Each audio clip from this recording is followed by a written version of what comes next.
美国希望让中国来承担美国经济失策所造成的后果，中国当然不愿意当这个冤大头，所以美国只能退而求其次，先把迫在眉睫的通货膨胀问题解决了再说。这就是美国政府提出放弃对华惩罚性关税政策的主要理由。各位网友大家好，欢迎来到报明说。美国官员呢暗示可能取消对华惩罚性关税。4月21号，美国负责国际经济事务的副国家安全顾问达列普·辛格表示，要重新考虑对中国的惩罚性关税问题。他说，美对中征收惩罚性关税虽然可能创造了谈判的筹码，但没有战略意义。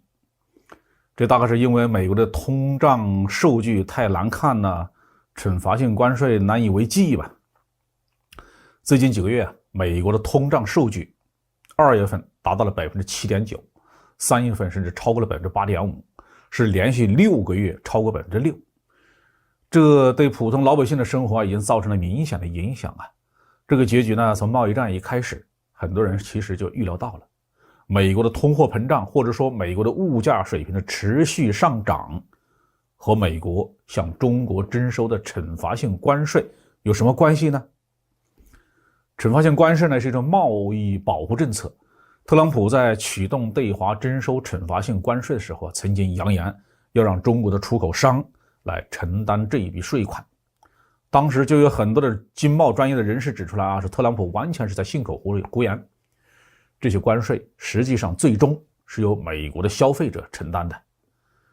这个事儿很容易理解，比如说我们向美国出口一件商品，到美国海关的时候，正常情况下刨去制造成本和物流的成本，价值100元。如果美国海关只收5块钱的关税，那么它进入到美国市场流通的时候就是105美元。但是美国政府非要收 30% 的关税，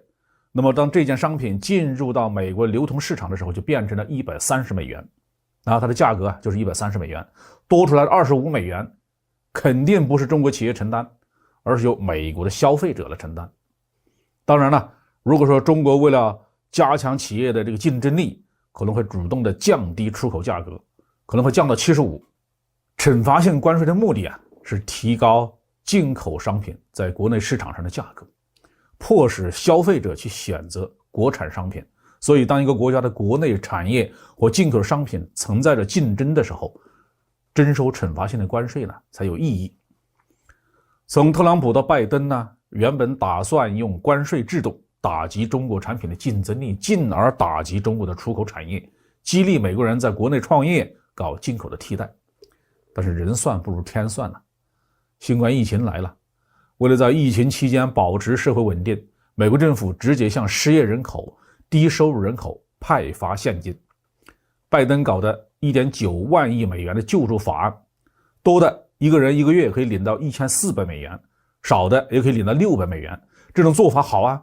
那不用上班也能生存呢，那谁上班谁傻呀？所以美国普通工作岗位都找不到人了，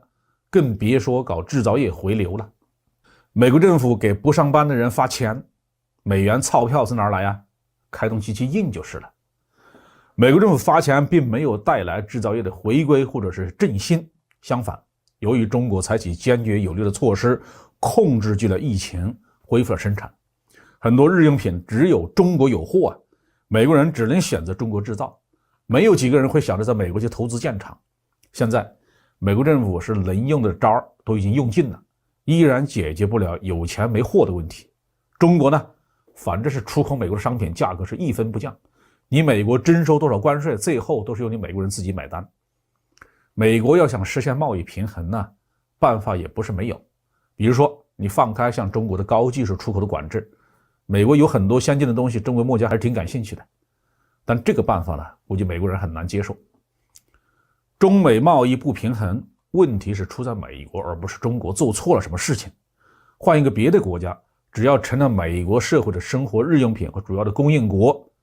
美国的产业空心化的问题、贸易不平衡的问题依然是存在的。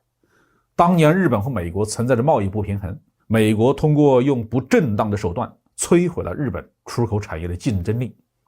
但是这个办法今天用在中国身上就不灵了。美国希望让中国来承担美国经济失策所造成的后果，中国当然不愿意当这个冤大头，所以美国只能退而求其次，先把迫在眉睫的通货膨胀问题解决了再说。这就是美国政府提出放弃对华惩罚性关税政策的主要理由。但是我们相信，只要美国夺过了眼前的难关，他们还是会挑过头来对中国的出口产业横加打压。